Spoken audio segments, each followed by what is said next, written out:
Sahabat beriman yang dirahmati Allah, syukur alhamdulillah kita bertemu lagi di channel ini. Pada kesempatan yang berbahagia ini, mari sejenak kita luangkan waktu kita untuk bersama-sama menyimak kajian atau tausiah yang sangat luar biasa yang akan disampaikan oleh guru kita. Tentunya banyak sekali ilmu, hikmah, dan manfaat yang bisa dijadikan pelajaran dalam kehidupan kita sehari-hari. Penasaran siapa beliau? Mari kita simak bersama. Selamat mendengarkan. Bapak-bapak, ibu-ibu, saudara-saudara kaum muslimin rahimakumullah. Dunia ini penuh dengan berbagai macam kesibukan. Sejak dari petani yang turun ke ladang, pedagang yang berangkat ke pasar, pelajar yang menuju sekolah, sampai kepada pegawai yang berangkat ke kantor, seluruhnya tidak lain untuk mencari sesuatu yang bernama bahagia. Setiap orang menginginkan kebahagiaan, dan tidak seorang pun menginginkan kesengsaraan dalam kehidupan ini. Namun nyatanya tidak setiap orang yang ingin bahagia mengetahui jalan yang harus ditempuhnya untuk sampai kepada kebahagiaan itu. Maka pada kesempatan pertemuan kali ini, saya ingin menyampaikan sebuah hadis dari junjungan kita baginda Nabi besar Muhammad sallallahu alaihi wasallam yang termuat dalam kitab Mukhtarul Ahadits An-Nabawiyah, di mana beliau bersabda, arba'un min sa'adatil mar'i. Ada 4 perkara yang merupakan tanda dari orang bahagia. Saya mau tanya, di antara saudara-saudara yang hadir di sini, apa ada yang kepengen jadi orang sengsara? Ya. Seluruhnya tentu ingin mendapatkan kebahagiaan. Maka menurut resep dari Nabi kita, tanda orang bahagia itu 4. Jadi kalau saudara ingin bahagia, harus mempunyai 4 perkara ini. Yang pertama, orang bahagia itu kata Nabi, darun wasi'un.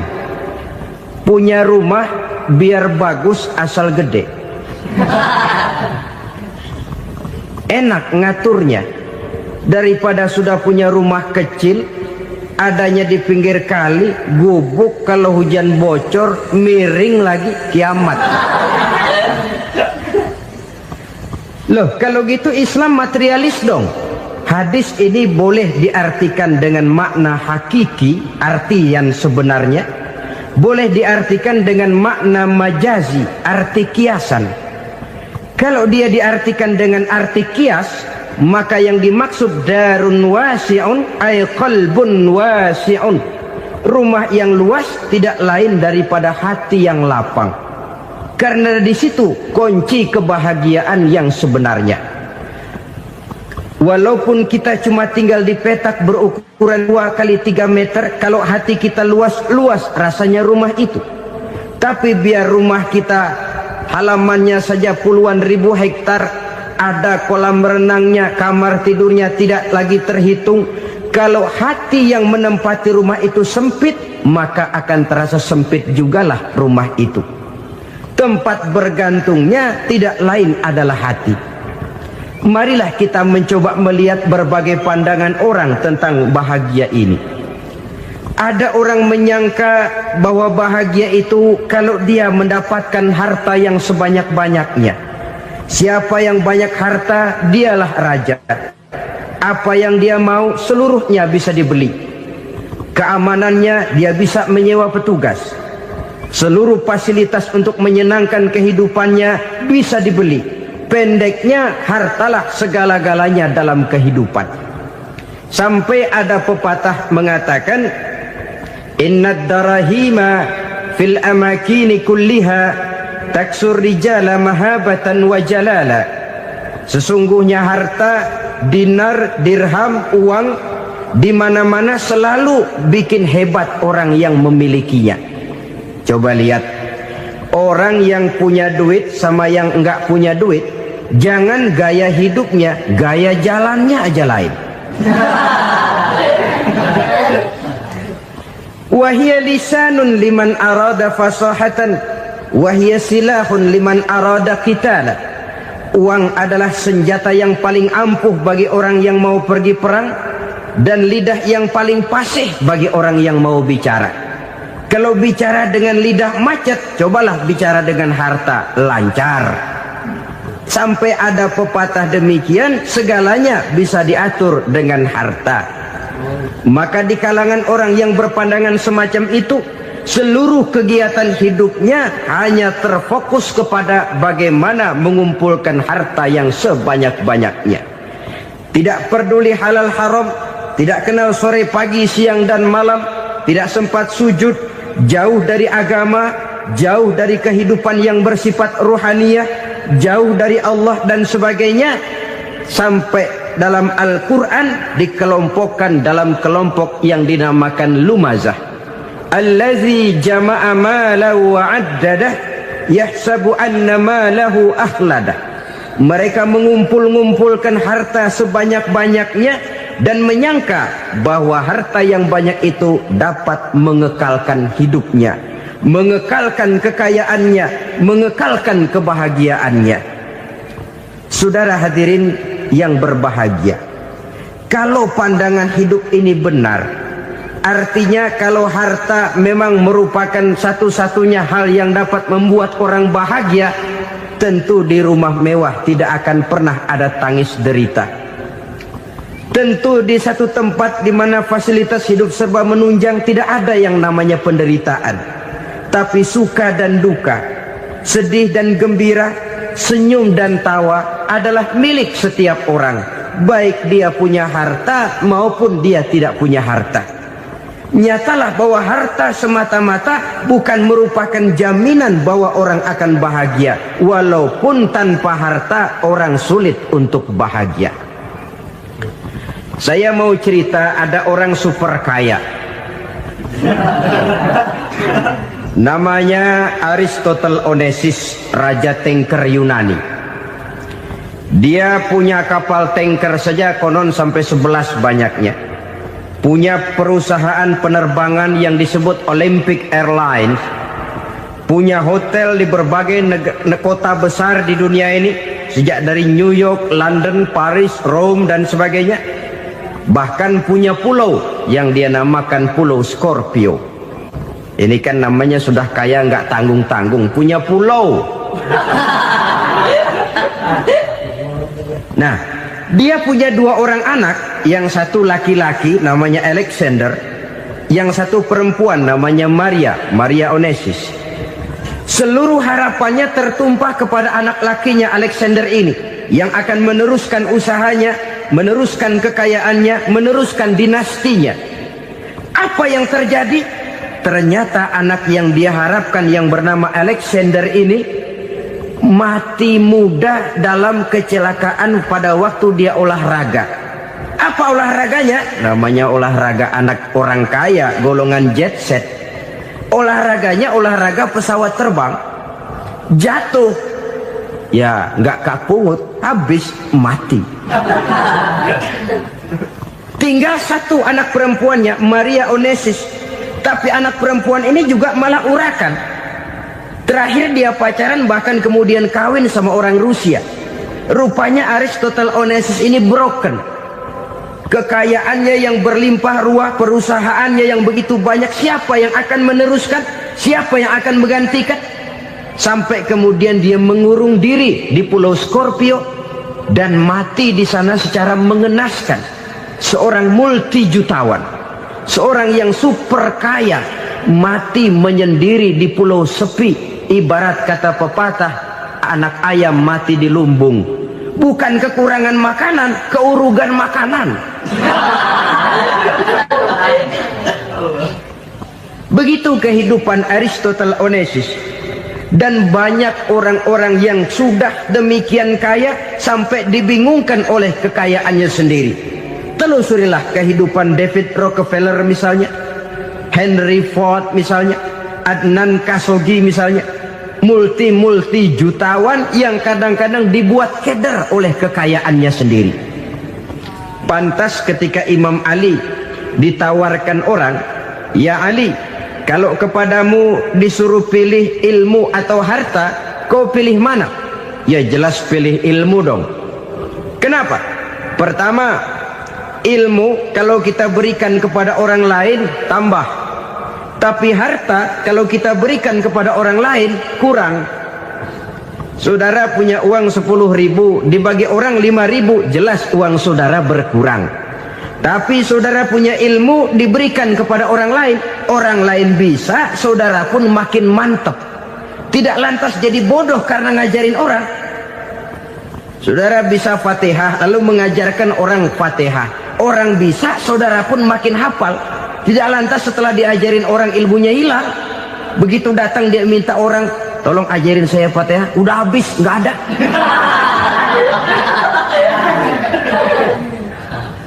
Yang kedua kata Imam Ali, ilmu menjaga kita. Kalau harta kita yang harus jaga. Makin banyak ilmu makin terpelihara diri seharusnya. Tetapi makin banyak harta makin bingung kita jaganya. Sampai kadang-kadang kalau perlu seluruh keliling rumah dipasangi alarm. Belum cukup disewakan anjing besar-besar, pasang di depan pintu, awas anjing galak. Masih belum cukup juga, cari centeng tukang-tukang kepruk jaga rumah. Masih terasa belum aman, padahal rumahnya dikelilingi tembok besar. Di balik tembok ada pintu-pintunya tebal. Di balik pintu itu terbuka masuk kamar, kamar pun ada pintunya, pintunya pun kuat. Masuk ke dalam kamar ada lemari, lemarinya pun pintunya kuat, dikunci, kuncinya pun kuat. Tapi terhadap seluruhnya yang timbul cuma sekedar was-was saja. Kesimpulannya sekali lagi, tanpa harta orang memang sulit untuk bahagia. Tapi harta semata-mata tidak merupakan jaminan orang akan bahagia. Dengan hati yang luas, itu modal utama untuk mencapai kebahagiaan hidup. Orang yang hatinya luas, saudara-saudara, punya hati yang lapang, melihat kenyataan hidup ini, dia bersyukur senantiasa kepada Allah. Lantas tidak timbul hasud dan iri hatinya. Oleh karena itu jiwanya selalu lapang. Kalau tidak, cupik hati namanya, dangkal pandangan, tidak senang melihat orang lain dapat nikmat, dan itu sering dijadikan contoh. Kalau orang yang lapang dada, dia lihat tetangganya beli TV baru, dia berkata, alhamdulillah ya, tetangga kita beli TV, mudah-mudahan kita bisa ikut nonton. Lapang dadanya. Tapi orang yang sempit hati, lihat tetangga beli televisi, meriang. Enggak dia apa-apain, meriang. Besoknya dengar tetangga beli motor, makin sakit, ke rumah sakit. Lalu di rumah sakit dengar tetangganya beli mobil, mati. Disiksa oleh perasaannya sendiri. Orang kalau hati sudah sempit dalam hidup, kemanapun dia pergi, sempit rasanya medan kehidupannya. Kemudian kita melihat juga ada orang yang menilai bahwa bahagia itu katanya kalau punya kedudukan yang tinggi, pangkat yang agung, wibawa yang besar. Mungkin betul, tapi mungkin juga tidak. Bergantung kepada hati orang yang punya pangkat itu. Sama dengan harta tadi. Harta akan membawa bahagia kalau dia jatuh ke tangan orang yang berhati lapang. Tapi harta akan jadi bencana kalau jatuh ke tangan hati orang yang sempit. Pangkat akan membawa bahaya kalau jatuh di tangan hati orang yang sempit. Lebih dari itu, kenyataan mengajarkan kepada kita bahwa ternyata pangkat dan jabatan tidak selamanya memberikan kebahagiaan dalam kehidupan. Bahkan resikonya kelewat besar. Beberapa bukti kita bisa ambil dari para pemimpin dunia yang menjadi korban lantaran pangkat dan jabatan yang disandangnya. Saudara ingat Presiden Abraham Lincoln dan John Kennedy dari Amerika? Dibunuh orang. Park Chung-hee dari Korea Selatan, Ziaur Rahman dari Bangladesh, Anwar Sadat dari Mesir, terakhir Indira Gandhi dari India, menjadi korban dari pangkat dan jabatan yang disandangnya dari orang-orang yang tidak senang dia memegang jabatan itu. Dia akan mudah mengundang bencana. Sehingga pantas kalau seorang presiden terkemuka Amerika, Harry Truman namanya, dia mengatakan jabatan presiden itu, kata dia, seperti orang nunggang macan, naik macan. Harus kita taiki, kalau enggak dia bakal nerekam kita, ngeri katanya. Adapun orang yang hatinya lapang, kalau dia menerima pangkat dan jabatan, dianggapnya itu satu kesempatan untuk berbuat baik. Tapi orang yang berhati sempit, menerima pangkat dan jabatan, bukan kadang-kadang menerima, malah berusaha setengah mati mencapai dengan segala cara. Kalau perlu jilat atas, jilat atas. Jadi golongan sumuhun dawu. Jadi kelompok kulon nuwun, yes sir, yang kerjanya cuma oke bos. Kalau perlu jilat atas, jilat atas. Kalau perlu injak yang bawah, injak yang bawah. Perlu sikut kiri kanan, sikut kiri kanan. Yang penting pangkat dapat, jabatan dapat. Orang yang semacam ini, kalau sudah mempunyai pangkat dan jabatan, biasanya dia tidak menganggap itu sebagai amanah, tidak menganggap sebagai kesempatan berbuat baik, tapi malah kesempatan untuk memperturutkan hawa nafsunya yang dilatar belakangi oleh kesempitan hatinya tadi. Apalagi kalau orang memperoleh pangkat karena banyak mengeluarkan uang. Seakan-akan pangkat dan jabatan itu sekarang macam proyek, pakai tender.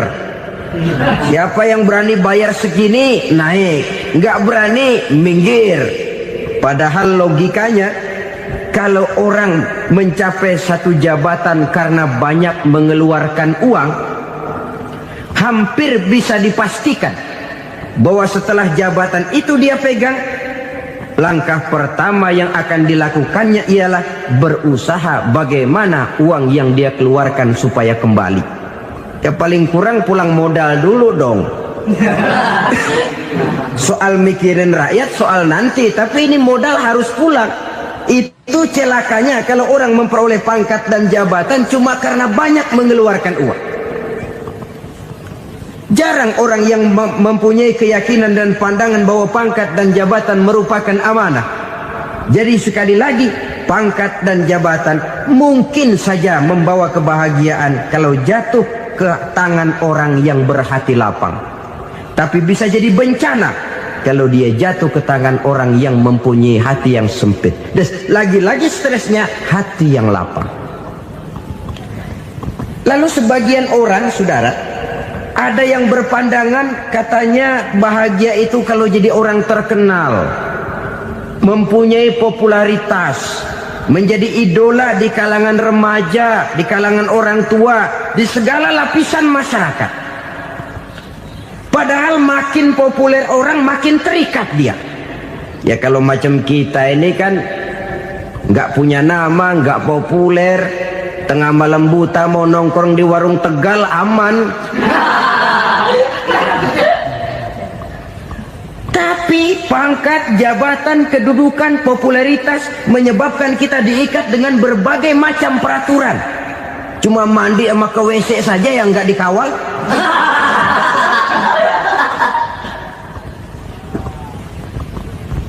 Benarkah popularitas, ketenaran membawa kebahagiaan? Mungkin, ya, tapi mungkin juga tidak. Kenapa? Banyak orang-orang populer yang mengakhiri hidupnya secara tragis. Kita ambil beberapa nama. Di Amerika tahun 60-an ada bintang seksi paling terkenal yang dijuluki seks bom, bom seksi. Sampai sekarang jadi legenda, namanya Marilyn Monroe. Singkatan doublenya itu inisialnya MM, Marilyn Monroe. Terkenal, top, sampai dia mati tahun 62. Namanya sekarang masih saja dibicarakan orang. Kenapa dia bunuh diri? Tidak punya hartakah dia? Banyak. Kurang populerkah dia? Seluruh dunia mengenalnya. Sejak rakyat kecil sampai pejabat tinggi dia punya hubungan. Kenapa? Jenuh. Dia terlahir dalam keadaan yatim, Setelah itu tidak lama dia berangkat remaja, ibunya meninggal, pindah dari wanita asuh ke wanita asuh sampai 12 orang ibu angkatnya. Dan kekecewaan yang paling parah, setiap laki-laki yang dekat dengannya hanya seperti kapal berlabuh, datang dan pergi silih berganti. Padahal dia merindukan seseorang yang bisa melindungi hidupnya. Dia rindukan itu dan dia tidak pernah menemukan. Itu yang akhirnya menyebabkan dia minum pil tidur kelewat dosis, minum obat tidur kebanyakan, ya tidur terus sampai sekarang.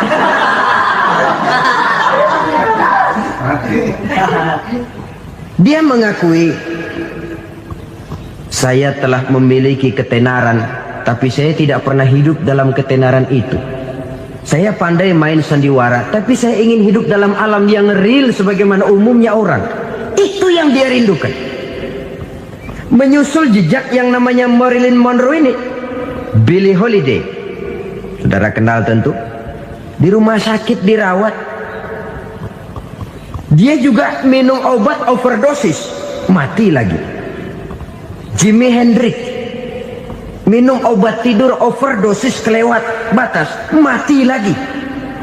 Lalu yang menghanyutkan diri di danau, Janis Joplin dan Brian Jones. Ini orang-orang populer, orang-orang terkemuka yang mengakhiri hidup secara tragis, bukan karena tidak terkenal, mungkin karena sudah saking terkenalnya. Contoh paling belakangan, Bruce Lee. Wah, ini tukang-tukang keprok tentu kenal siapa dia. Sampai sekarang pun tabir kematiannya masih merupakan misteri. Dan yang masih hidup juga menunjukkan gejala yang aneh. Michael Jackson, rumahnya di Beverly Hills itu dijaga sedemikian rupa, dan dia selalu curiga kepada setiap makanan harus steril, bersih dari segala macam kimia. Kemana dia pergi, itu tukang-tukang keprok sudah selalu menjaga dan mengawal, dan dia seakan takut menunjukkan mukanya yang asli. Hingga kalau tampil ke tengah di luar show, dia kadang memakai pakaian yang tidak menunjukkan dia yang sebenarnya, takut dikenali orang. Ternyata popularitas sering jadi momok yang meracuni kehidupan manusia. Masya Allah, sangat luar biasa kajian yang sudah disampaikan oleh guru kita. Sahabat beriman yang dimuliakan Allah, tetaplah di channel ini karena kajian ini belum selesai. Dan masih banyak lagi hal-hal menarik yang akan disampaikan beliau. Tetaplah di channel ini dan mari kita lanjutkan kembali. Selamat mendengarkan. Oleh karena itu, benarlah junjungan kita pada saat beliau mengajarkan orang akan bahagia kalau dia mempunyai hati yang lapang. Nah, sekarang masalahnya untuk mendapatkan hati yang lapang caranya bagaimana? Kita kembali kepada konsep Quran. Allah mengajarkan, ala inna bi dzikrillahi tatmainnul qulub. Ketahuilah bahwa dengan banyak mengingat Allah, hati akan tenang, jiwa akan lapang. Dengan kata lain, dekat dengan agama, merasakan kehadiran Allah dekat dalam hidup. Itu muara pertama untuk mencapai hati yang lapang. Ala inna bi dzikrillahi tatmainnul qulub. Jangan macam orang sekarang ingin mendapatkan ketenangan lalu tapak di puncak gunung, di gua-gua, di tempat sepi. Iyalah kalau nggak ada ular. Kalau tergigit ular berbisa, ketenangan belum, mati jelas itu. Islam positif untuk mendapatkan ketenangan. Ala inna bi dzikrillahi tatmainnul qulubi. Bahwa ketahuilah bahwa dengan banyak mengingat Allah, hati akan tenang, jiwa akan lapang, nuansa pikiran akan luas. Karena yang namanya bahagia ada dimanapun manusia berada. Di kampung ada bahagia, di kota ada bahagia, di ngarai, di lembah, di gunung, di hutan, di lautan, di angkasa luar, dimanapun bahagia itu ada kalau kita bermodalkan hati yang lapang ini.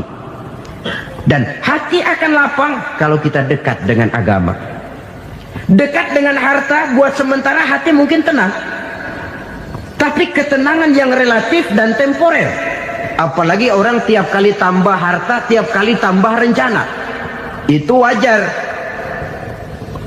Mungkin sebelumnya saudara berpikir, kalau punya duit 5.000 enak nih. Begitu punya duit 5.000, aduh sayang kalau 10.000 aja. Tiap kali tambah harta, tiap kali lain rencana. Makin banyak rencana, makin menjauhkan kita dari yang namanya ketenangan. Padahal ketenangan merupakan unsur utama untuk mencapai bahagia. Dan ketenangan itu bermuara dalam hati manusia. Tengoklah kehidupan ini. Orang yang banyak harta dengan orang miskin, berbedakah rasa sakit yang mereka tanggungkan? Rasanya tidak. Walaupun si kaya tidur di kasur empuk berselimutkan sutra mahal, sementara si miskin meringkuk di balai bambu yang keras dan kasar. Apabila maut datang, dia juga tidak pernah pilih bulu. Maut datang menjemput si kaya di singgasana keemasannya, dikelilingi oleh para pengasuh, dayang dan idang serta para pengawal. Dan maut pun datang menjemput si miskin papa, sehingga ia tergelepar di tepian jalan. Kedua-duanya bernama mati. Kalau nyata bahwa sakit yang ditanggung si kaya tidak beda dengan sakit yang ditanggung si miskin, bukan harta semata yang membuat orang bahagia. Hati yang tenang, jiwa yang lapang penuh kedamaian, karena banyak berzikir dan mengingat Allah, itu merupakan modal utama untuk mencapai sesuatu yang bernama bahagia.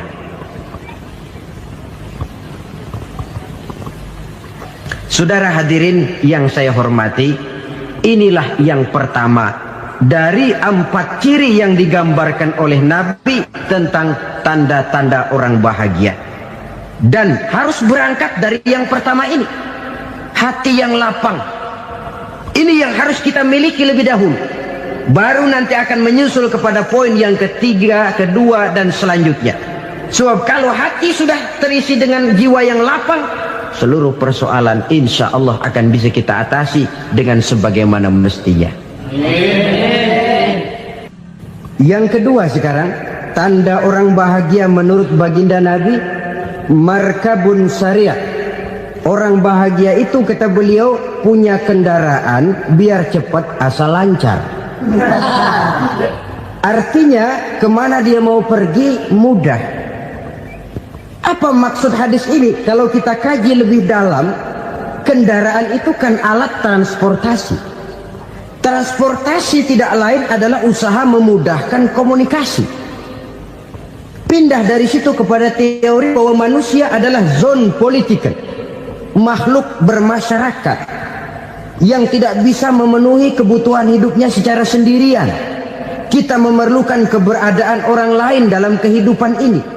Untuk memakai baju saja kita sudah perlukan petani yang tanam kapas, pabrik yang memintal kapas jadi benang, pabrik yang menenun benang jadi kain, sampai kepada mesin jahit, sampai kepada tukang jahit. Itu cuma untuk memakai pakaian saja. Tidak seorang pun di antara kita yang sanggup memenuhi kebutuhan hidupnya secara sendiri. Kita perlu orang lain. Maka kebebasan dalam arti mutlak, kebebasan tanpa batas, itu tidak mungkin ada dalam kehidupan. Karena kita mengadakan yang disebut interaksi sosial. Setiap kegiatan kita tentu melibatkan orang lain. Menurut kita barangkali kita bebas jalan di jalan raya semaunya, tapi orang lain berkendaraan pun merasa bahwa ini ada juga jalan haknya, dan begitu selanjutnya. Oleh karena itu, maksud dari kendaraan yang cepat ini adalah khulata'uhu ma'as solihin. Lingkungan pergaulannya terdiri dari orang-orang soleh. Pergaulannya luas. Kemana dia pergi ada temannya. Kesulitannya ada tempat dia cerita. Dan kesulitan kalau sudah diceritakan kepada orang lain, taruh kata orang itu tidak bisa menolong, namun menceritakannya kepada orang yang kita percayai, kan paling kurang sudah mengurangi beban jiwa. mengurangi tanggungan batin, merasa masih ada tempat kita cerita. Maka lebih baik orang awam yang mau bergaul ketimbang orang setengah alim tapi ngunci pintu. Sebab nantinya akan timbul sikap picik, cupik pandangan, dan tidak luas menghadapi kenyataan dalam kehidupan ini. Namun yang harus kita garis bawahi, pergaulan memang mesti luas. Namun jangan sekali-kali lupa bahwa pergaulan sangat besar pengaruhnya dalam ikut membentuk kepribadian manusia. Sehari-hari bisa kita bilang, kalau kita dekat sama tukang minyak wangi, sekalipun nggak dibagi minyaknya, baunya tentu dapat. Betul? Tapi dekat sama tukang elas, walaupun nggak kena apinya, asapnya mesti kena. Kalau Syauqi mengatakan lebih jelas lagi, man asyaral asrafa asa musyarrafan wa muasyiral anzali ghairu musyarrafin. Awalam taral jildal hakira muqabbalan bisagri lamma sara jildal mushaf. Siapa yang bergaul dengan orang mulia, dia bakal ikut menjadi mulia. Tapi siapa yang berteman dengan orang hina, dia tidak bakal ikut menjadi mulia. Tidakkah kau lihat, kata Syauqi, kulit kambing yang hina pun dicium orang ketika menjadi kantong Quran. Kulit kambing hina, kalau dia sendirian gak ada yang mau cium. Tapi begitu dia bergaul dengan Quran, menjadi kantong Quran, dipakein minyak wangi, ditaruh di tempat yang tinggi, mau diambil dicium dulu, dibawa dengan penuh hormat dan hati-hati. Kulit kambing yang hina lantaran berteman dengan Quran, numpang mujur. Tapi coba lihat kalau kulit kambing berteman dengan kayu, jadi beduk, habis. Zohor dikemplang, asar dipukul. Itu pun sedikit saja, cuma salah milih teman. Yang temannya Quran dihormati orang, yang temannya kayu lantaran jadi beduk, gelap-gelap subuh orang udah kemplangin.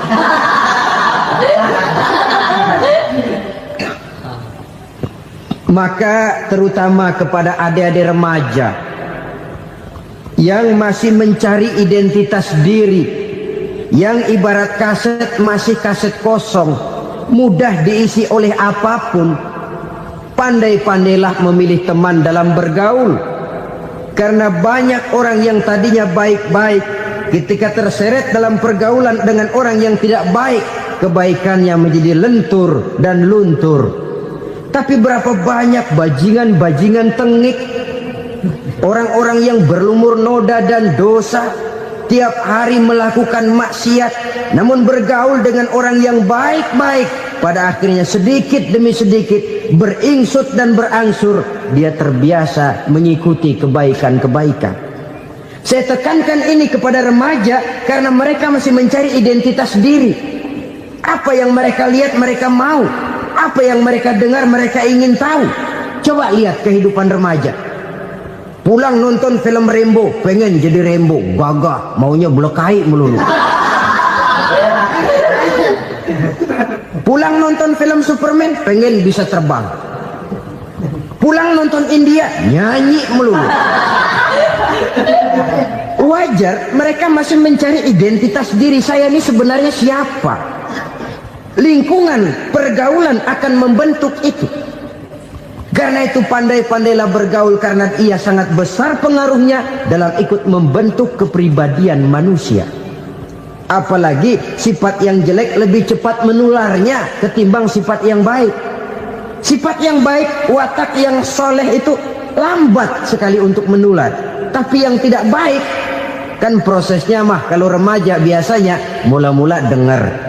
Karena dengar lalu pengen tahu. Karena pengen tahu lalu ngeliatin.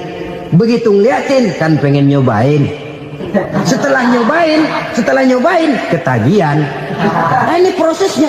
Yang namanya ganja, morfin, narkotik, awalnya kan begitu. Mula-mula dengar, katanya kalau sudah fly to the sky, sudah melayang ke langit, katanya disitulah puncak kebahagiaan. Mulanya cuma dengar. Karena dengar pengen tahu. Karena pengen tahu lalu ngeliat, kumpul sama orang yang suka ngeganja. Setelah ngeliat Lah pengen ngerasain. Begitu ngerasain enak juga, ketagihan. Kalau sudah ketagihan jadi penyakit kronis, bisa merembet kepada yang lain. Iya, kalau orang tuanya mampu untuk beli morfin, beli ganja. Kalau tidak kan pikirannya ngayap, jemuran siapa ya gue sambet. Timbullah perbuatan-perbuatan negatif yang bermula dari salah pergaulan. Apalagi buat adik-adik remaja yang tinggal di kota-kota besar, yang pengaruh budaya, pengaruh kesenian, pengaruh struktur kehidupan yang nampak makin individualistis, di mana persaingan tajam, tensi ekonomi tinggi, orang mudah mengalami stres. Pandai-pandailah dalam bergaul, sekali lagi, karena ia sangat besar pengaruhnya dalam ikut membentuk kepribadian manusia. Orang bahagia punya kendaraan yang cepat, artinya punya pergaulan yang luas, dan lingkungan pergaulannya terdiri dari orang-orang yang soleh. Kemana dia pergi ada teman, kesulitannya ada tempat dia cerita. Tapi kalau sudah menyendiri, hidup sendiri, kesulitan dipikiri sendiri, bisa mati belum waktunya. Tidak ada tempat berbagi rasa, tidak ada tempat bercerita, tidak ada tempat mengurangi beban dalam kehidupan.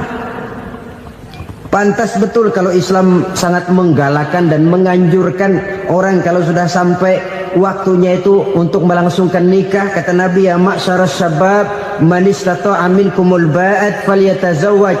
Hai para pemuda, kalau sudah mampu memberi nafkah, kawinlah, nikahlah kamu. Kenapa? Sudah ada teman hidup, tempat berbagi rasa. Kesulitan kalau ada tempat cerita akan lebih ringan ketimbang kita telan sendiri, walaupun bobot kesulitannya sama beratnya. Saudara-saudara kaum muslimin rahimakumullah, inilah ciri yang kedua, punya kendaraan biar cepat asal lancar. Kemana kita mau pergi gampang. Dengan kata lain, setelah hati yang luas, pergaulan yang luas. Dua. Yang ketiga sekarang, tanda orang bahagia itu menurut Nabi, misbahun mudhi'un, punya lampu yang terang. Oh, itu enggak problem. Sekarang sudah zamannya listrik masuk desa, Pak. Lampu sudah terang semua. Betul, kalau itu yang dimaksud. Tapi tidak cuma itu. Karena lampu yang dimaksud di sini, lampu yang akan menerangi seluruh perjalanan hidup. Dan perjalanan hidup itu sudah dimulai sejak kita terlahir ke alam ini, sampai masuk ke alam barzah, kumpul di padang mahsyar, sampai ke akhirat. Lampu yang menerangi itu yang diperlukan. Kalau lampu, katakanlah yang paling top sekarang kan lampu jenis Mercury. Taruhlah itu di rumah kita, dia cuma menerangi rumah kita, menerangi hati pun tidak sanggup. Bila kita masuk ke alam barzah, alam kubur, sanggupkah si Mercury yang begitu terang menerangi alam barzah kita? Tidak sanggup lagi. Sanggupkah lampu yang ratusan watt, bahkan puluhan ribu watt menerangi kehidupan di padang mahsyar? Tidak akan sanggup lagi. Kalau demikian, yang dimaksud lampu yang terang di sini apa? Tidak lain amal soleh, kebajikan yang kita lakukan dalam hidup. Itu yang akan jadi lampu penerang. Di dunia nama kita akan terang, jasad kita boleh hancur terkubur tanah, tapi nama kita akan dikenang orang. Begitulah kalau orang meninggalkan kebajikan dalam hidup seperti sekarang. Ribuan orang tiap saat berziarah ke kubur Imam Syafi'i, ke kubur Imam Malik, ke kubur Imam Ghazali, ke kubur orang yang baik-baik, orang yang soleh-soleh. Kebajikannya yang ditinggalkan, yang mengukir namanya dengan tinta emas. Sehingga saudara sudah terbaring di alam kubur, orang lewat, Allah, ini kuburannya Fulan bin Fulan, dulu ini kebaikannya Masya Allah, saya ikut merasakan. Mari kita mampir sebentar, kita Fatihah. Mohon disampaikan Allah pahalanya kepada almarhum. Al-Fatihah. Itu kalau orang baik-baik. Lalu saudara tanya, Pak, orang mati dikirimin Fatihah apa nyampe pahalanya? Saya jawab, kalau saudara nggak percaya, mati dulu dah. Nanti saya Fatihain, tungguin di sana. Umpama nggak sampai, balik lagi kemari. Sekarang ini kan maunya otak-otakan saja. Kalau nggak masuk otak, nggak percaya. Padahal alam gaib itu nggak bisa diotak-otakin. Sama saja dengan saudara pernah dengar cerita kapal tanpa emas tenggelam tak? Pernah nggak? Di mana? Di laut Masalembo. Begitu ketampo emas tenggelam, ratusan penumpang itu terjun ke laut, dipermainkan gelombang, berjuang menghadapi maut itu. Orang lagi timbul tenggelam di lautan, dihantam ombak, kita tengokin pakai helikopter. Pak, lagi timbul tenggelam ya? Iya, tolongin. Jangan khawatir Pak nih, saya kirim intan Pak, harganya 10 juta. Kira-kira orang yang timbul tenggelam di laut seneng nggak? Tidak. Kan mahal toh intan 10 juta. Kenapa dia nggak senang? Karena intan 10 juta dalam kondisi seperti itu tidak sanggup menyelamatkan dia. Dia akan girang kalau dikirimin ban mobil bekas, dikirimin papan terentang atau bambu. Intan yang 10 juta dia nggak girang. Ban mobil bekas yang 1000 perak, tuh pegang, itu yang dia girang betul. Inilah sebabnya Nabi berkata, mal mayyitu fi qabrihi illa kal ghariqil mutaghawwis. Orang yang meninggal di alam kuburnya seperti orang timbul tenggelam di lautan. Yantaziru da'watan min ahli, menunggu doa dari keluarganya yang masih hidup. Duh, bapak saya sudah meninggal, saya sayang benar sama dia. Kirimin kulkas ke kuburannya Itu sama saja dengan tadi orang tenggelam di lautan dikirimi intan yang harganya 10 juta, tidak sampai. Begitulah kalau kebajikan yang kita tinggalkan dalam hidup, sudah mati pun kubur kita masih diziarahi orang. Tapi kalau jahat yang kita tinggalkan, boro-boro lah orang mau doa lewat dekat kuburan kita juga serem. Tuh bajingan no, dulu mati dipendem di situ tuh. Jangan lewat situ, ntar kesurupan, jangan. Lewat saja orang ngeri. Konon lagi membacakan Fatihah dan mengirimkan doa. Hidup pada hakikatnya adalah kesempatan untuk berbuat baik. Maka sekali kesempatan itu diberikan, manfaatkan dengan sebaiknya. Sebab kesempatan kedua tidak akan pernah ada. Kesempatan berbuat baik di sini, di akhirat sudah pembalasan namanya. Sekali kesempatan itu dicabut, dia tidak akan pernah dikembalikan lagi. Kata Iqbal, hidup tidak mundur ke belakang, Bung. Berhenti diinjak orang, mundur hancur. Tidak ada kata mundur dalam hidup ini. Berhenti diinjak orang, mundur kecebur. Tidak ada kata lain. Harus maju dalam kehidupan, dalam artian yang positif. Hidup adalah kesempatan untuk mengumpulkan kebajikan yang sebanyak-banyaknya. Di situ nilai daripada manusia. Sekarang ini memang nggak kelihatan kok, orang yang banyak pahala sama yang banyak dosa nggak kelihatan kok. Barangkali kalau habis bikin dosa palanya pada benjol, mungkin orang takut sama dosa. Tapi sekarang sama saja, orang yang banyak dosa dengan yang nggak banyak dosa jalan bareng dari belakang, sama, nggak kelihatan beda. Tapi ada waktunya di mana pahala memegang peranan, di mana dosa diperlihatkan. Sama saja kalau kita bawa mobil siang, lampu kan nggak begitu berfungsi. Apa lalu bilang, alah ini lampu berat-beratin, copot-copotin aja dah. Tidak perlu begitu. Kenapa? Pada satu saat malam senja akan datang. Bila matahari terbenam, senja pun datang, gelap mulai merayap, disitulah baru terasa perlunya lampu. Pahala begitu. Sekarang orang yang nggak ada pahalanya nggak kelihatan dalam kehidupan. Tapi pada satu saat senja kehidupan akan datang. Ajal merenggut nyawa, malam merayap, dan hidup mulai diliputi kegelapan di alam barzakh. Dikala itu kalau nggak punya lampu, alangkah malangnya kita. Sebab amal yang baik, kata Nabi, di alam barzakh itu akan diciptakan menjadi perempuan yang cantik menemani kita. Amal yang jahat akan menjadi orang yang paling jelek nemenin kita. Udah di tempat gelap yang nemenin jelek.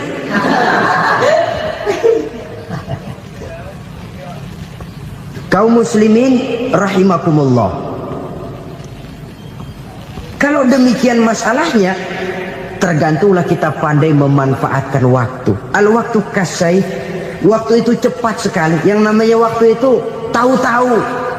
Tahu-tahu udah tahun 87. Tahu-tahu udah begitu. Tahu-tahu yang kemarin anak-anak sekarang udah pada punya anak. Tahu-tahu saja itu. Begitu cepat waktu berlalu. Kalau tidaklah pandai kita memanfaatkannya, akan rugi kita.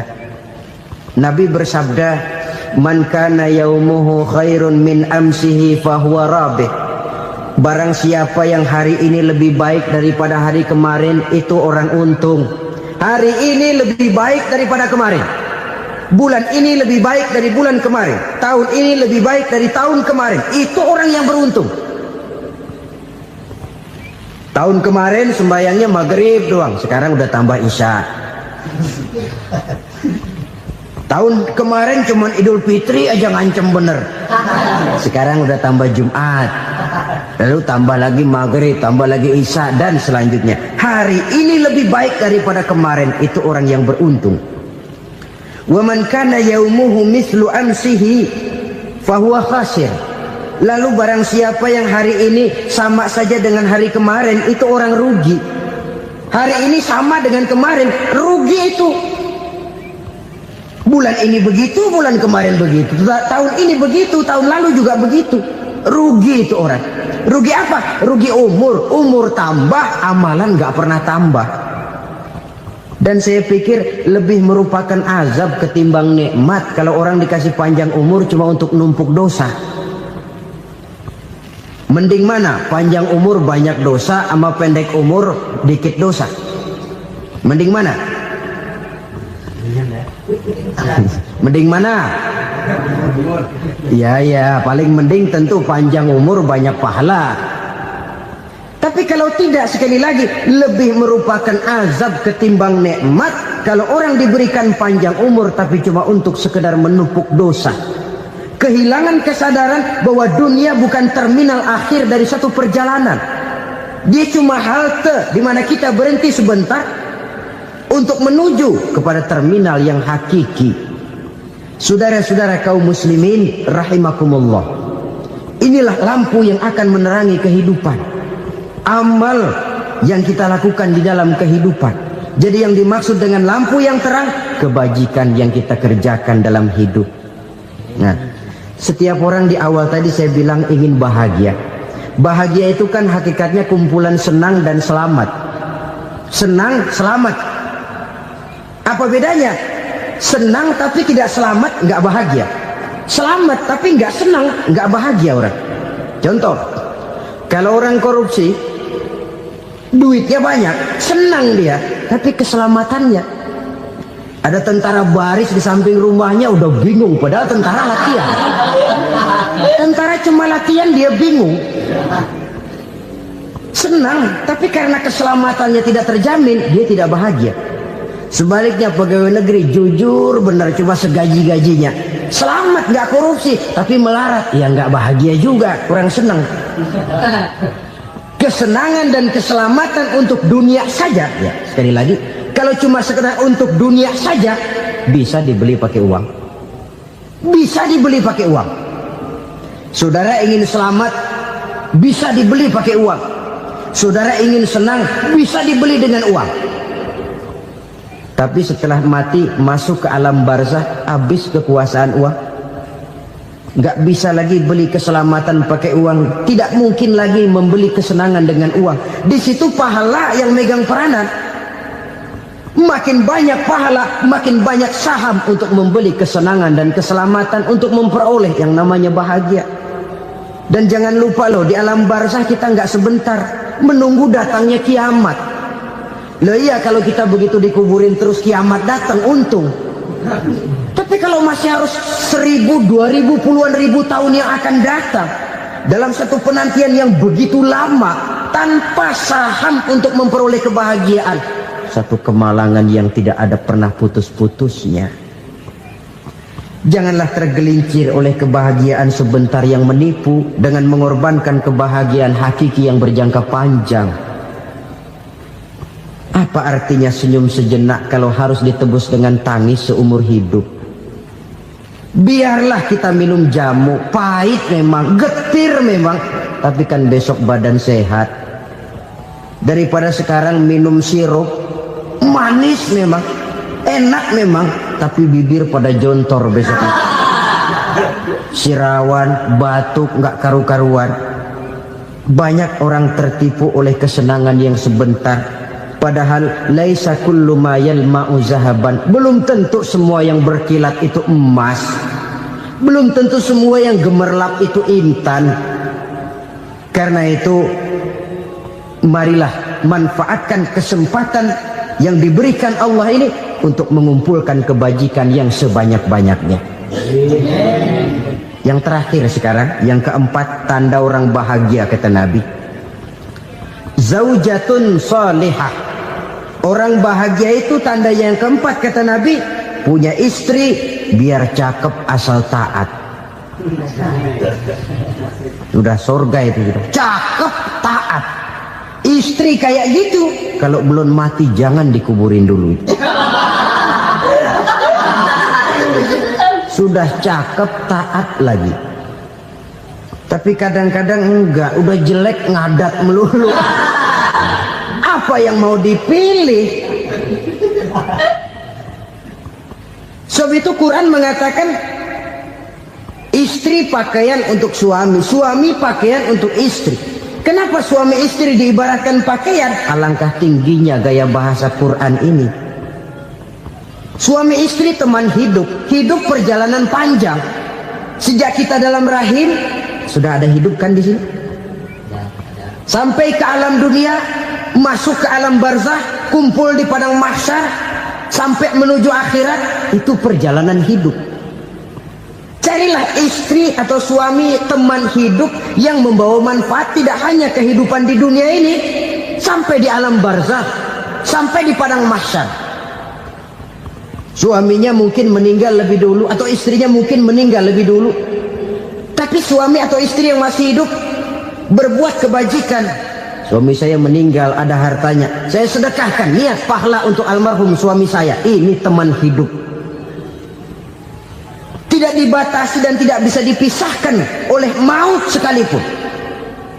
Zohirnya mungkin pisah, badannya mungkin pisah, tapi hatinya, jiwanya, kebersamaannya dalam menghadapi kehidupan. Karena itu, saudara-saudara, bahasa Quran indah. Suami istri diibaratkan seperti pakaian. Apa fungsi pakaian? Pertama, pakaian jadi kebanggaan. Artinya suami harus menjadi kebanggaan istri, istri harus jadi kebanggaan suami. Yang kedua, pakaian itu kan fungsinya menutup aurat. Artinya sesama suami istri harus saling menjaga kekurangan masing-masing. Jangan malah sesama suami istri saling membongkar rahasia dan aibnya sendiri-sendiri. Istrinya diceritain jeleknya di mana-mana, atau suaminya dibongkar rahasianya di pasar umum. Itu sudah tidak lagi berfungsi sebagai pakaian. Kenapa semua ini diperlukan? Karena kita menyadari bangsa yang baik terdiri dari masyarakat yang baik. Masyarakat yang baik merupakan susunan dari warga yang baik.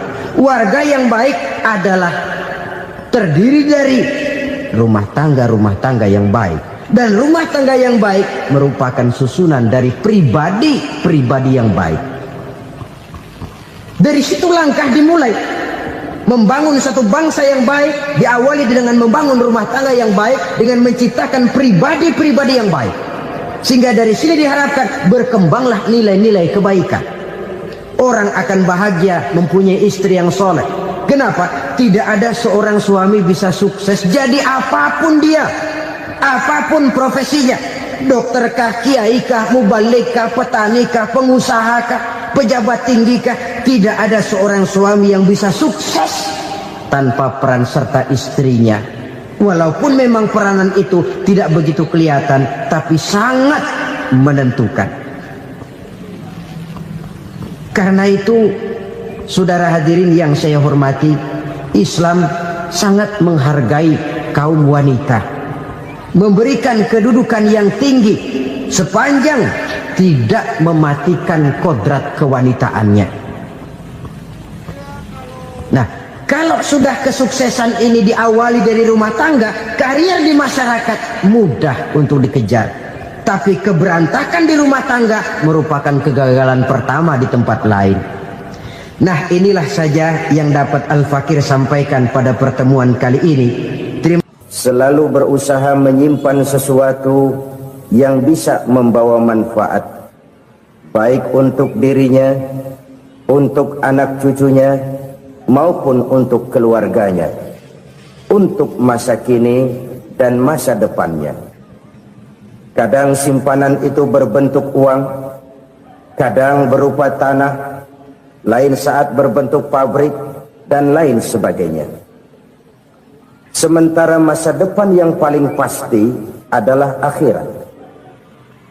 Jika untuk masa depan dunia kita rela memeras keringat, membanting tulang, pergi pagi dan pulang petang, menyimpan uang, menyimpan tanah, menyimpan pabrik, pernahkah kita merenung jika satu saat kiamat datang, kita dibangkitkan dari kubur masing-masing, berdiri di padang mahsyar untuk mempertanggungjawabkan seluruh kegiatan hidup kita di dunia ini, lalu kita akan menuju ke alam akhirat. Sudahkah kita mempunyai simpanan untuk akhirat kita? Pada pertemuan kali ini saya ingin menyampaikan sebuah hadis di mana Rasulullah sallallahu alaihi wasallam bersabda, "Arba'un min kanzil jannah." Simpanan sorga ada 4 macam. Yang pertama, ikhfa'us sadaqah, menyembunyikan sedekah. Saudara-saudara kaum muslimin, sebagaimana yang kita maklum bahwa Allah Subhanahu wa taala melebihkan sebagian rezeki dari kita terhadap yang lain. Ada yang kaya, ada yang setengah kaya, ada yang miskin, ada yang setengah miskin, dan selanjutnya. Ada yang gajinya kecil tapi penghasilannya gede. Ada yang penghasilannya gede tapi nggak punya gaji. Ada juga yang memang gajinya gede dan penghasilannya gede. Kelebihan rezeki merupakan sunnatullah dan tidak harus membuat kita merasa lebih dari yang lain. Bahkan sebaliknya, kelebihan itu harus membuat kita ringan tangan untuk menolong mereka yang memang memerlukan pertolongan. Kalau saudara diberikan ilmu, maka pertanyaan akhirat cuma satu: ilmumu kau amalkan untuk apa? Kalau saudara diberikan umur yang panjang, pengadilan akhirat juga bertanya satu: umurmu kau habiskan di mana? Tapi kalau saudara diberikan harta, pengadilan akhirat akan bertanya 2: hartamu kau dapat dari mana? Kau belanjakan kemana? Dari mananya ditanya dan kemananya juga ditanya. Oleh karena kita akan dimintakan pertanggungan jawab, maka amanah yang bernama harta ini harus kita gunakan dengan sebaik-baiknya. Ada penggunaan yang merupakan kewajiban, itu zakat namanya. Ada penggunaan yang sewaktu-waktu, itu infak namanya. Ada yang lebih sewaktu-waktu lagi, dan itu sedekah namanya. Zakat dia terikat oleh haul dan nisab, oleh putaran batas waktu dan ukuran dari harta itu sendiri. Sedangkan infak terikat oleh situasi dan kondisi perekonomian seseorang. Sedangkan sedekah tidak terikat dengan apapun. Dalam kondisi seperti apapun kita bisa melakukan sedekah dengan yang terkecil sekalipun. Sampai-sampai Rasulullah sallallahu alaihi wasallam mengajarkan, la tahqiranna minal ma'rufi syai'an walau an talqa akhaka biwajhin talik. Atau ada hadis, tabassumuka fi wajhi akhika laka sadaqah. senyumanmu kepada temanmu adalah sedekah. Jadi untuk melakukan sedekah tidak harus dalam berbentuk uang. Dengan ilmu kita bisa sedekah, dengan tenaga kita bisa bersedekah, dengan pikiran kita bisa bersedekah, bahkan senyum kepada teman itu pun sedekah. Jadi kalau sedekah dengan uang memang belum punya uang, nyengir aja banyakin. Itu asal pada tempatnya, jangan lalu ketemu tiang listrik cengengesan. Tentu tidak pada tempatnya dan tidak wajar. Nah, sedekah yang paling dicintai Allah adalah sedekah yang disembunyikan. Artinya jauh dari sifat riya. Kan kadang-kadang ada orang sedekah itu disebutkan namanya, apa tidak bagus? Kalau memang niatnya ikhlas, ya bagus-bagus saja. Untuk memberikan sugesti kepada yang lain. Si Fulan bin Fulan nyumbang sekian, diumumkan. Boleh kalau niatnya untuk memberikan rangsangan kepada yang lain supaya dia menyumbang lebih besar dari orang tadi. Tapi kalau itu mendatangkan riya, maka sedekah yang paling dicintai Allah adalah sedekah yang disembunyikan. Tangan kiri saja tidak tahu apa yang diberikan oleh tangan kanan. Sedekah yang dilakukan dengan ikhlas akan merupakan perbendaharaan surga, tersembunyi dari pandangan orang lain, tidak seorang pun tahu. Karena memang sikap yang baik adalah melupakan kebaikan dan mengingat kesalahan. Itu salah satu ciri orang bahagia. Orang yang selalu mengingat kesalahannya dan berusaha melupakan segala kebaikannya. Kalau dia akan ada kebaikan, dia tidak bisa ikut, dia merasa rugi karena dia merasa belum pernah berbuat baik. Tapi kalau akan melakukan kesalahan baru, dia ingat kesalahan yang sudah-sudah, sehingga terhalang baginya untuk melakukan satu kesalahan baru.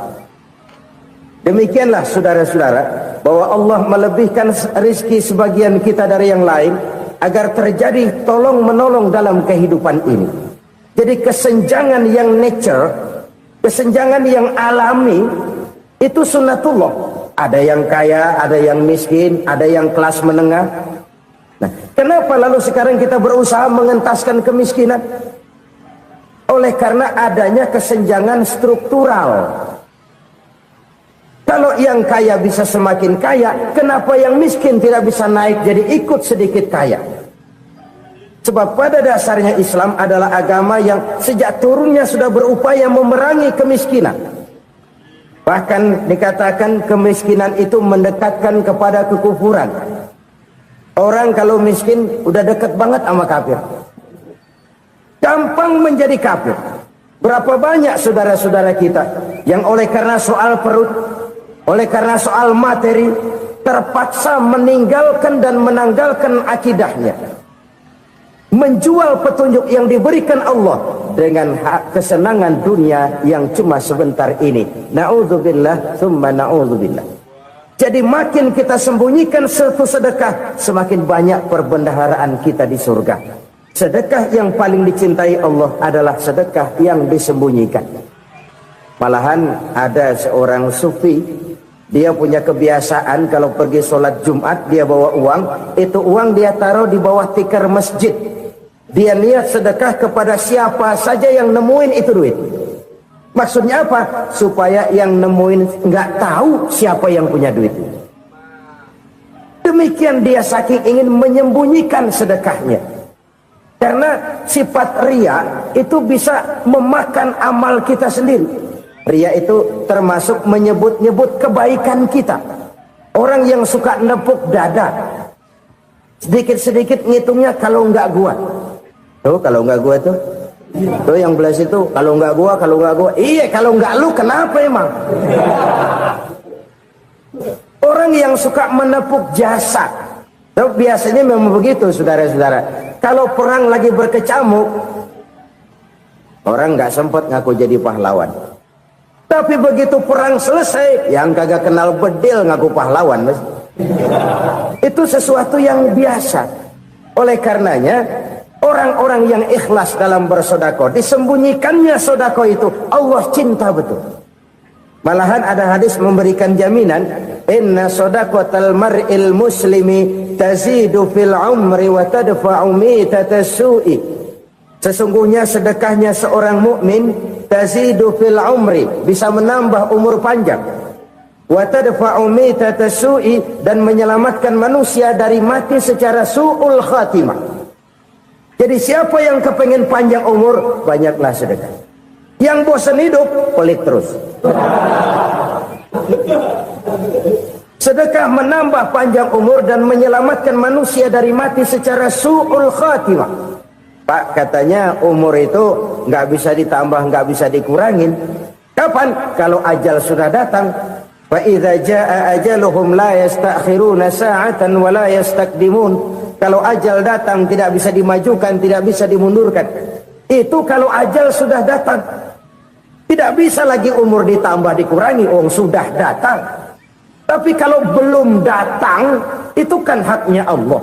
Mau ditambah, mau dikurangi, hak prerogatif Allah. Sebagai pencipta manusia, Allah maha kuasa dan maha mampu. Alhamdulillahirrabbilalamin. Demikianlah kajian penuh ilmu, hikmah, dan manfaat yang sudah kita dengarkan bersama dari guru kita. Semoga tausiah yang beliau sampaikan kepada kita semua menjadi ilmu yang bermanfaat dalam kehidupan kita sehari-hari. Dan semoga kita semua bisa istiqomah dalam mengamalkannya. Amin ya rabbal alamin.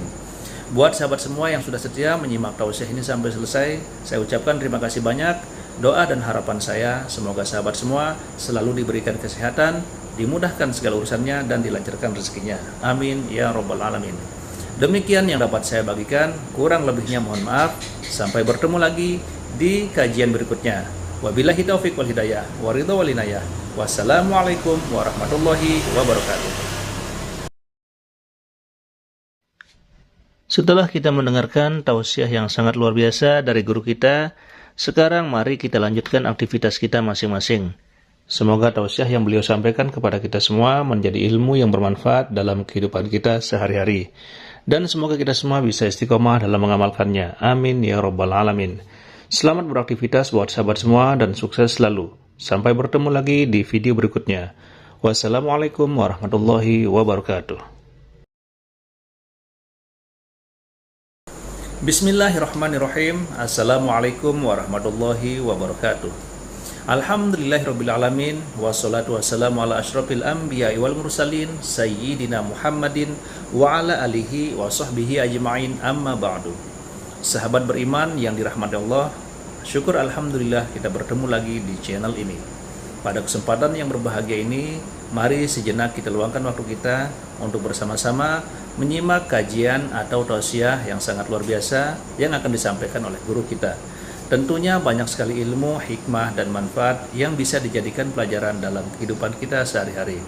Penasaran siapa beliau? Mari kita simak bersama. Selamat mendengarkan. Bapak-bapak, ibu-ibu, saudara-saudara kaum muslimin, rahimakumullah. Dunia ini penuh dengan berbagai macam kesibukan. Sejak dari petani yang turun ke ladang, pedagang yang berangkat ke pasar, pelajar yang menuju sekolah, sampai kepada pegawai yang berangkat ke kantor, seluruhnya tidak lain untuk mencari sesuatu yang bernama bahagia.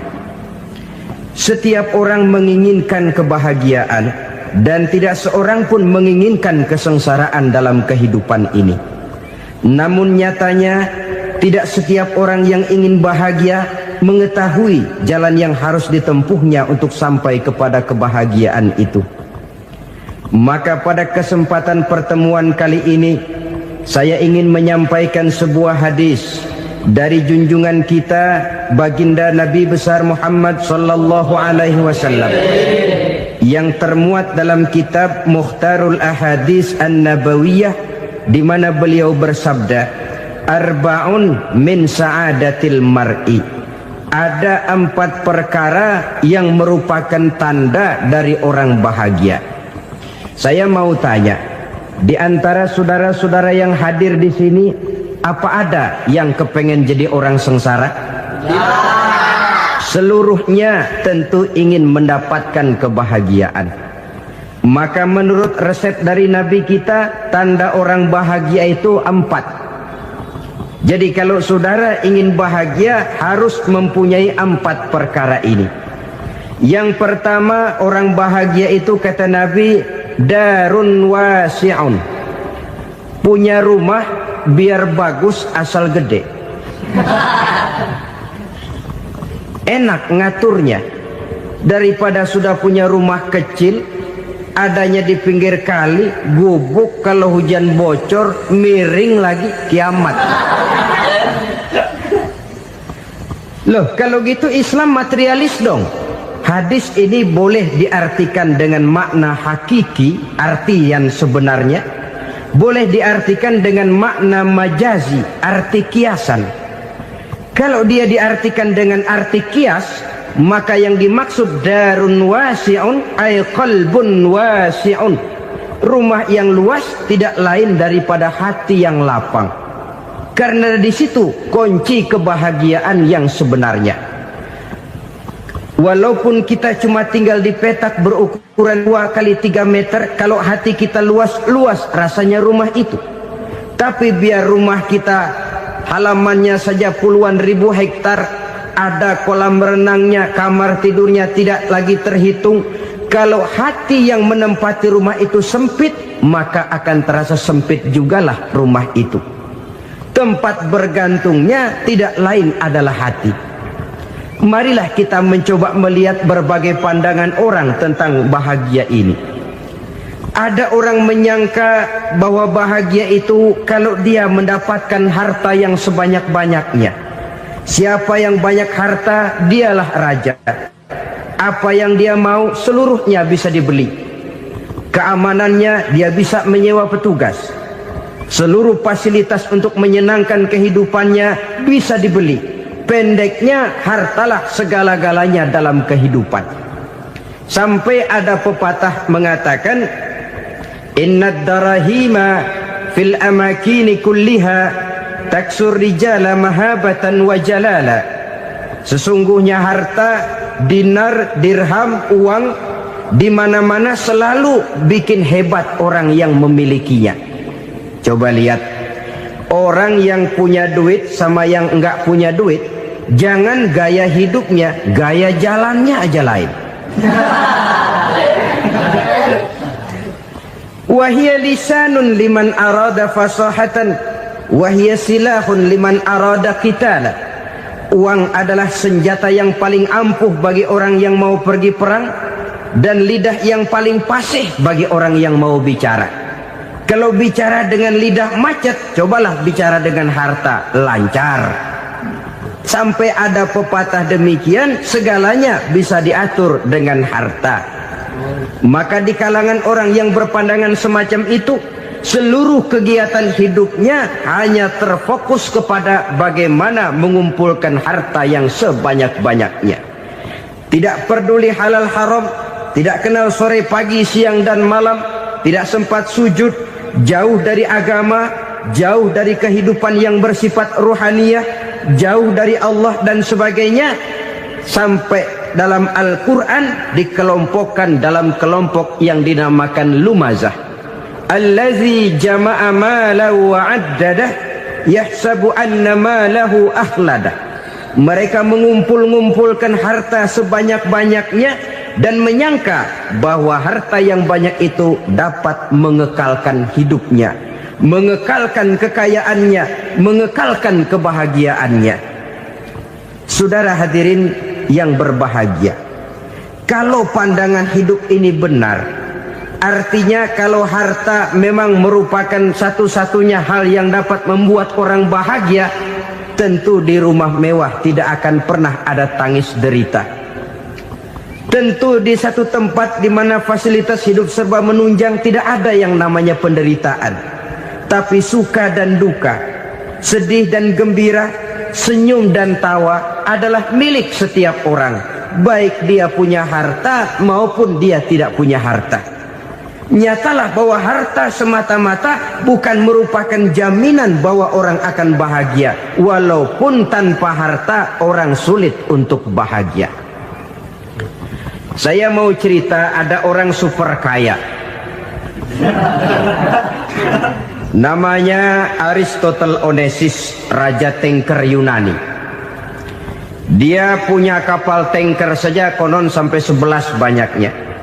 punya perusahaan penerbangan yang disebut Olympic Airlines, punya hotel di berbagai kota besar di dunia ini, sejak dari New York, London, Paris, Rome dan sebagainya.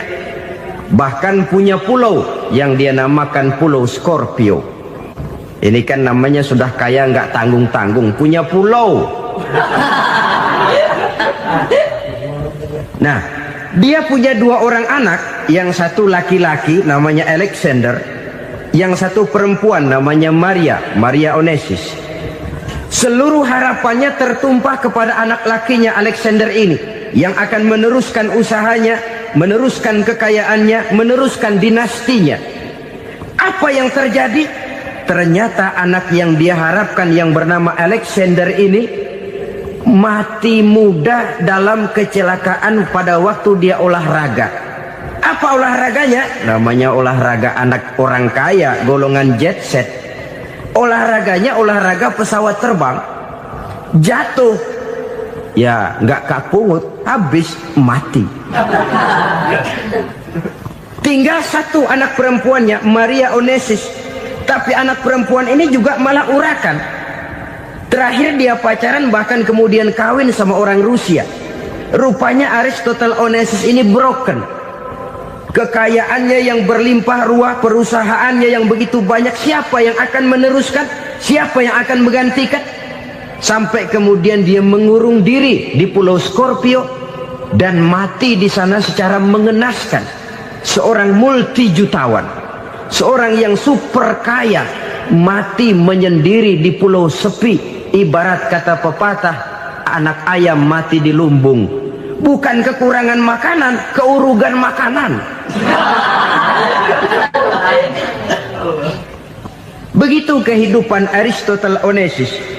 Dan banyak orang-orang yang sudah demikian kaya sampai dibingungkan oleh kekayaannya sendiri. Telusurilah kehidupan David Rockefeller misalnya, Henry Ford misalnya, Adnan Khashoggi misalnya. Multi jutawan yang kadang-kadang dibuat keder oleh kekayaannya sendiri. Pantas ketika Imam Ali ditawarkan orang, "Ya Ali, kalau kepadamu disuruh pilih ilmu atau harta, kau pilih mana?" Ya jelas pilih ilmu dong. Kenapa? Pertama, ilmu kalau kita berikan kepada orang lain tambah. Tapi harta kalau kita berikan kepada orang lain kurang. Saudara punya uang 10.000, dibagi orang 5.000, jelas uang saudara berkurang. Tapi saudara punya ilmu, diberikan kepada orang lain bisa, saudara pun makin mantap. Tidak lantas jadi bodoh karena ngajarin orang.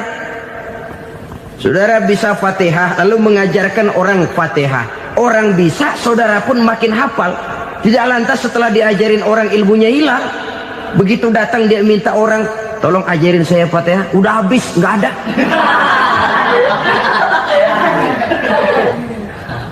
Yang kedua kata Imam Ali, ilmu menjaga kita. Kalau harta kita yang harus jaga. Makin banyak ilmu makin terpelihara diri seharusnya. Tetapi makin banyak harta makin bingung kita jaganya. Sampai kadang-kadang kalau perlu seluruh keliling rumah dipasangi alarm.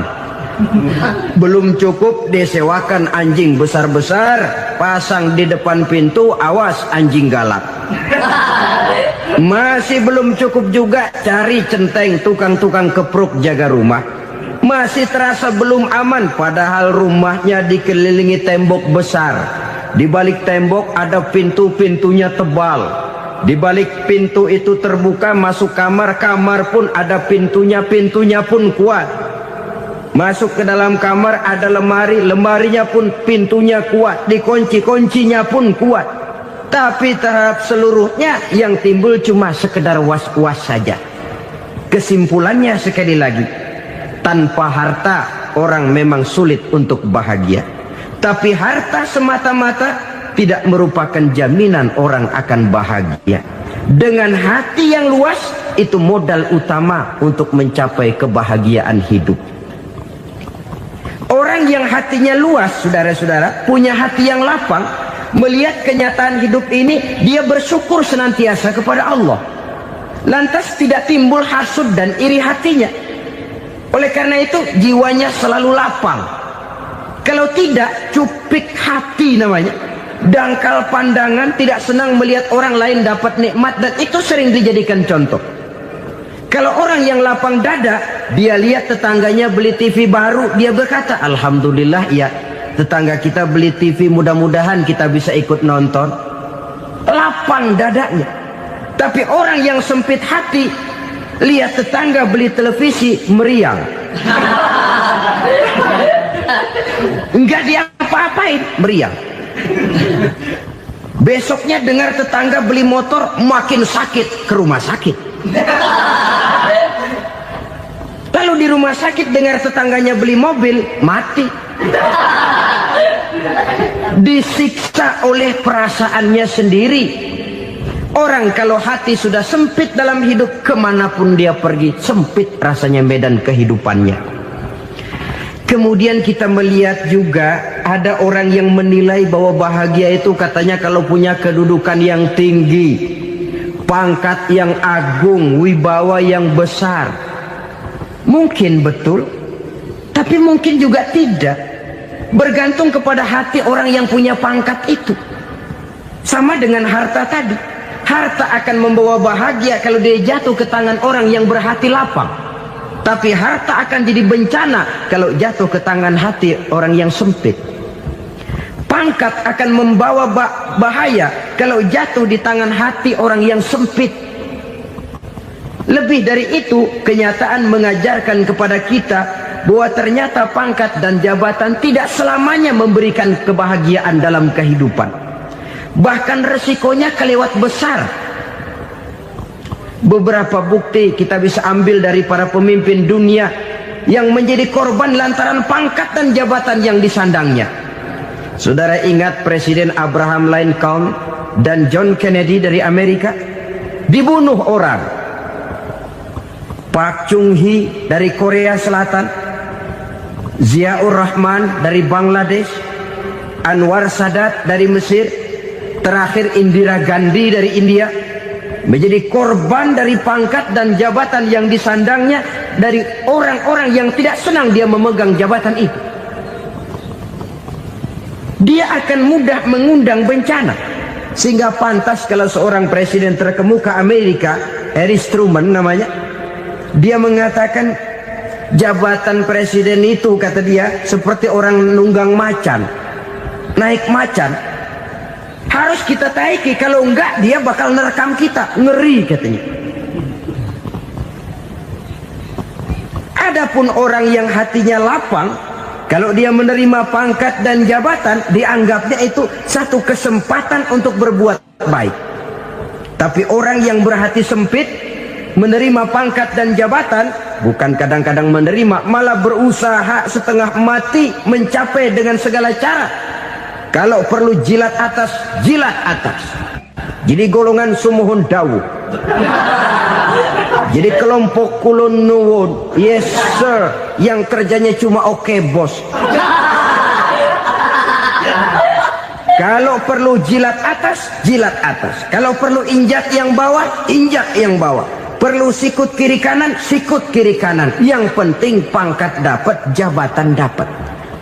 Orang yang semacam ini, kalau sudah mempunyai pangkat dan jabatan, biasanya dia tidak menganggap itu sebagai amanah, tidak menganggap sebagai kesempatan berbuat baik, tapi malah kesempatan untuk memperturutkan hawa nafsunya yang dilatar belakangi oleh kesempitan hatinya tadi. Apalagi kalau orang memperoleh pangkat karena banyak mengeluarkan uang. Seakan-akan pangkat dan jabatan itu sekarang macam proyek, pakai tender. Siapa yang berani bayar segini, naik. Nggak berani, minggir.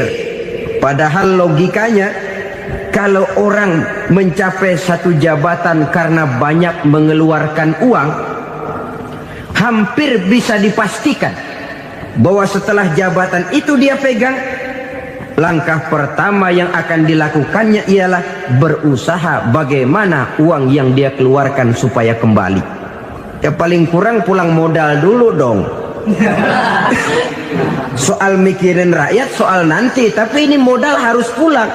Itu celakanya kalau orang memperoleh pangkat dan jabatan cuma karena banyak mengeluarkan uang. Jarang orang yang mempunyai keyakinan dan pandangan bahwa pangkat dan jabatan merupakan amanah. Jadi sekali lagi, pangkat dan jabatan mungkin saja membawa kebahagiaan kalau jatuh ke tangan orang yang berhati lapang. Tapi bisa jadi bencana kalau dia jatuh ke tangan orang yang mempunyai hati yang sempit. Dan lagi-lagi stresnya hati yang lapang.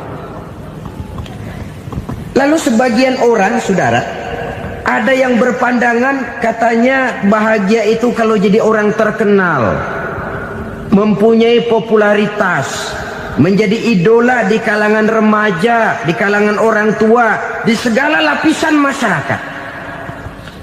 Padahal makin populer orang makin terikat dia. Ya kalau macam kita ini kan nggak punya nama, nggak populer, tengah malam buta mau nongkrong di warung Tegal aman. Tapi pangkat, jabatan, kedudukan, popularitas menyebabkan kita diikat dengan berbagai macam peraturan. Cuma mandi sama ke WC saja yang nggak dikawal.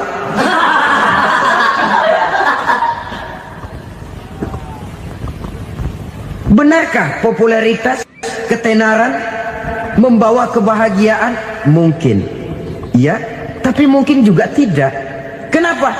Banyak orang-orang populer yang mengakhiri hidupnya secara tragis. Kita ambil beberapa nama. Di Amerika tahun 60-an ada bintang seksi paling terkenal yang dijuluki sex bomb. Bom seks. Sampai sekarang jadi legenda, namanya Marilyn Monroe. Singkatan dobelnya itu inisialnya MM, Marilyn Monroe. Terkenal, top, sampai dia mati tahun 62. Namanya sekarang masih saja dibicarakan orang. Kenapa dia bunuh diri? Tidak punya hartakah dia? Banyak. Kurang populerkah dia? Seluruh dunia mengenalnya. Sejak rakyat kecil sampai pejabat tinggi dia punya hubungan. Kenapa? Jenuh. Dia terlahir dalam keadaan yatim. Setelah itu tidak lama dia berangkat remaja, ibunya meninggal. Pindah dari wanita asuh ke wanita asuh sampai 12 orang ibu angkatnya. Dan kekecewaan yang paling parah, setiap laki-laki yang dekat dengannya hanya seperti kapal berlabuh.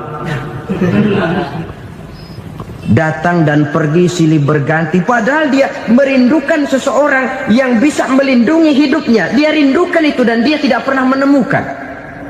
Itu yang akhirnya menyebabkan dia minum pil tidur kelewat dosis, minum obat tidur kebanyakan. Ya tidur terus sampai sekarang.